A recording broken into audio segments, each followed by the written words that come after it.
विलायत न्यूज़ में आपका स्वागत है। देश विदेश, मिडिल ईस्ट और इस्लामी देशों की अहम खबरों के लिए आप देख रहे हैं हमारा खास प्रोग्राम वर्ल्ड बुलेटिन।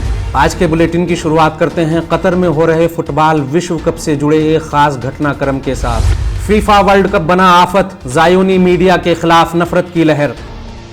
इसराइल के मशहूर समाचार पत्र यदीऊत हारनूत ने कतर में हो रहे फीफा वर्ल्ड कप को इसराइल के लिए दुखदाई बताते हुए कहा कि कतर इन दिनों अरब जगत में इसराइल के लिए पाई जाने वाली नफरत का केंद्र बन गया है। ये वर्ल्ड कप नहीं बल्कि हेट कप है।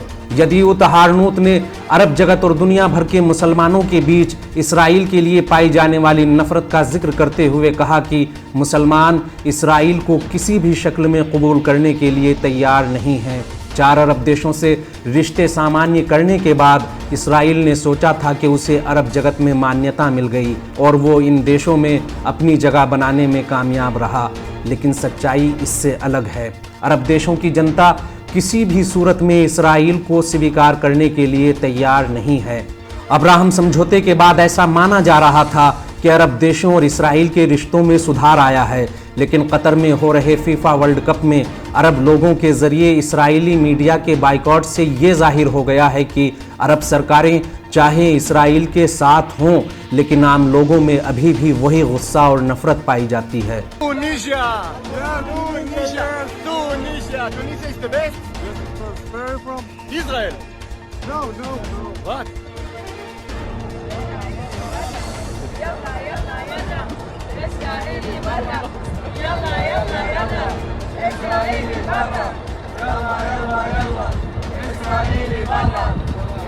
फीफा वर्ल्ड कप को कप ऑफ हेट बताते हुए इसराइल के इस समाचार पत्र ने कहा कि कतर इसराइल के नागरिकों के लिए सुरक्षित नहीं है, ये बहुत खतरनाक है। इसराइल के लोग हर तरफ से खतरे और चुनौतियों से घिरे हुए हैं। इसराइल के इस मशहूर समाचार पत्र ने कहा कि वर्ल्ड कप ने हमें समझा दिया है कि हमसे दुनिया भर में कितनी नफरत की जाती है। सिर्फ सत्ताधारियों या कुलीन वर्ग ही नहीं बल्कि इस्लामी दुनिया का बच्चा बच्चा इसराइल से नफरत करता है। फीफा वर्ल्ड कप को कवरेज करने के लिए दोहा पहुंचे यदीऊत हारनूत के एक पत्रकार ने कहा कि दोहा में हमें 10 दिन गुजर गए हैं। हम नहीं बता सकते कि हमें यहाँ क्या क्या सहना, देखना और सुनना पड़ रहा है। बस इतना कह सकते हैं कि यहाँ मौजूद हर इंसान हमसे नफरत करता है और हमसे बात करना भी पसंद नहीं करता। अगली खबर के लिए रुख करेंगे इराक का, जहां ट्रंप समेत कई इराकी नेताओं के खिलाफ याचिका दायर की गई है। कासिम सुलेमानी और अबू मेहदी की हत्या का मामला अदालत पहुंचा, ट्रंप समेत इराक के नेताओं पर आरोप। मिडिल ईस्ट को वहाबी आतंकवाद के कहर से निजात दिलाने वाले इराक और ईरान के लोकप्रिय सेना नायक जनरल कासिम सुलेमानी और अबू मेहदी मोहंदिस की हत्या को लेकर बगदाद की एक अदालत में याचिका दायर की गई है।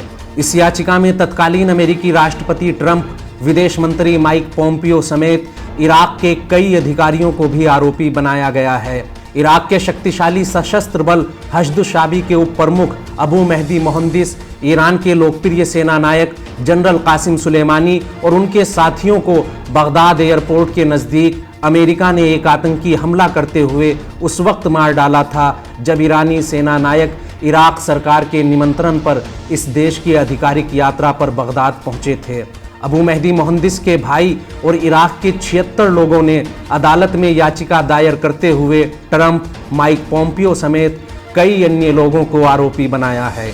बगदाद की एक अदालत में दाखिल की गई इस याचिका में अमेरिका के पूर्व राष्ट्रपति ट्रंप, इस देश के पूर्व विदेश मंत्री माइक पोम्पियो, इराकी खुफिया सेवा के पूर्व प्रमुख मुस्तफ़ा अल काज़िमी, बगदाद में अमेरिका के पूर्व राजदूत और इराकी सैन्य खुफिया एजेंसी के पूर्व प्रमुख ज़िया अल मूसवी को भी इस अपराध में शामिल बताया गया है। अगली खबर के लिए रुख करेंगे यमन का, जहां यमन के खिलाफ संयुक्त अरब अमीरात और आले सऊद की साजिशें बढ़ती ही जा रही हैं। यमन के विभाजन की साजिश कर रहे हैं यूएई और आले सऊद। यमन के खिलाफ पिछले 8 वर्षों से बर्बर हमले कर रहे संयुक्त अरब अमीरात और सऊदी अरब इस देश को कई टुकड़ों में बांटने की साजिश में लगे हुए हैं। जहां सऊदी अरब हजरामौत और अल-मोहरा में अपनी सेनाएं तैनात करके इस क्षेत्र को अपने कब्जे में लेने की फिराक में है, वहीं संयुक्त अरब अमीरात भी यमन के कई आइलैंड और साहिली इलाकों में अपना कब्जा बढ़ाते हुए इन इलाकों को अपने एजेंटों के हवाले करने की प्लानिंग कर रहा है।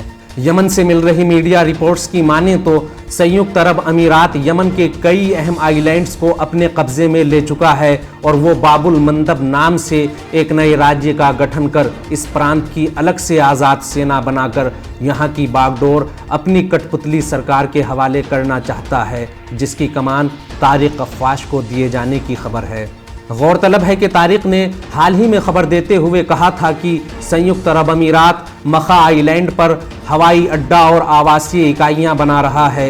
यूएई मखा बंदरगाह को भी शुरू करने का इरादा रखता है। इस आइलैंड पर कई वर्षों से संयुक्त अरब अमीरात का कब्जा है। यही नहीं, संयुक्त अरब अमीरात यहाँ के जनसांख्यिकी समीकरण बदलने की साजिशों में भी लगा हुआ है।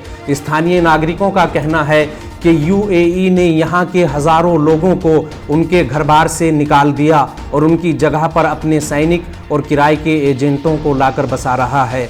पूर्वी यमन और हजरामूत प्रांत में भी सऊदी अरब और यूएई स्थानीय नागरिकों को उनकी ज़मीनों से निकाल रहे हैं। अगली खबर के लिए रुख करेंगे मिडिल ईस्ट का, जहां आतंकवाद के खिलाफ संघर्ष के नाम पर शुरू तुर्की के फौजी अभियान पर सवाल उठाए जा रहे हैं। एसडीएफ की धमकी, तुर्की के हमले जारी रहे तो आईएसआईएस बंदियों की निगरानी खत्म कर देंगे। सीरिया में कुर्द आतंकियों के खिलाफ तुर्की के अभियान को लेकर लगातार सुरक्षा हलकों में चिंता जताई जाती रही है। जानकार लोगों का कहना है कि तुर्की के इन हमलों का मकसद आतंकी दलों को सहायता पहुंचाना है। अमेरिका के हाथों एक बार फिर ठगे गए कुर्द बलों के बयान भी तुर्की की नीयत पर सवाल उठा रहे हैं। पूर्वोत्तर सीरिया में स्थानीय बलों ने बीबीसी से बात करते हुए कहा कि हमें उन शिविरों को छोड़ने के लिए मजबूर किया जा सकता है जहां इस्लामिक स्टेट आईएसआईएस के बंदियों को रखा जा रहा है। अमेरिका के इशारे पर दमिश्क सरकार के खिलाफ मुश्किलें खड़ी करने वाले सीरियन डेमोक्रेटिक फोर्सेज एसडीएफ ने कहा कि अगर तुर्की का ज़मीनी अभियान यहाँ शुरू होता है तो हम अब इन परिसरों की सुरक्षा नहीं कर पाएंगे। बता दें कि इस्तांबुल में हाल ही में हुए बम विस्फोट का बदला लेने के नाम पर तुर्की ने इराक और सीरिया में सैकड़ों जगह हवाई हमले किए। तुर्की में हुए इस बम धमाके में कम से कम 6 लोगों की मौत हो गई थी और दर्जनों घायल हुए थे।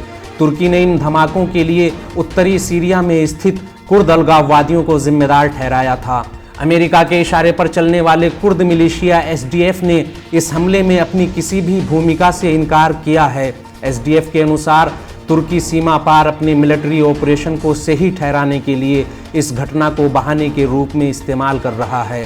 तुर्की के राष्ट्रपति रजब तैयब अर्दोगान ने सीरिया में अपने हमले को सिर्फ शुरुआत बताया था। सीरिया पर पिछले 11 वर्षों से अतिक्रमण करने वाले अर्दोगान का कहना है कि वो सीरिया तुर्की बॉर्डर पर सुरक्षा कॉरिडोर बनाकर अपने देश की हिफाजत को यकीनी बनाएंगे।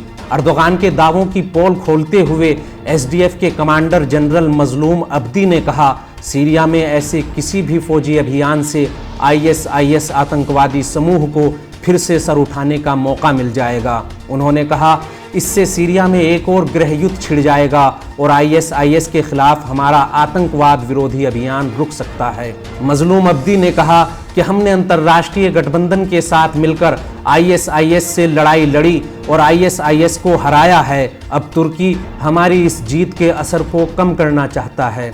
गौरतलब है कि सीरिया में अपनी गैर कानूनी हरकतों के लिए अमेरिका कुर्द बलों पर बहुत अधिक निर्भर है। अब भी उन जेलों और शिविरों की जिम्मेदारी एसडीएफ के पास है जहां आईएसआईएस आतंकियों और उनके परिवारों को रखा गया है। आईएसआईएस आतंकियों और उनके परिवारों का सबसे बड़ा शिविर अल-होल है। यहाँ 50,000 से अधिक लोग रहते हैं, जिनमें 2/3 बच्चे हैं।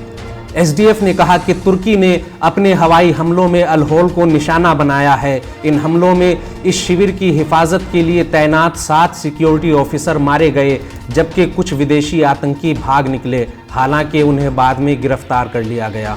जनरल अब्दी ने कहा कि अगर तुर्की के हमले जारी रहे तो हम इन शिविरों की हिफाजत करने में नाकाम रहेंगे। हमारी सेना अपने लोगों और अपने परिवारों की हिफाजत करने में लगी होगी और हम इन शिविरों की हिफाजत करने की हालत में नहीं होंगे।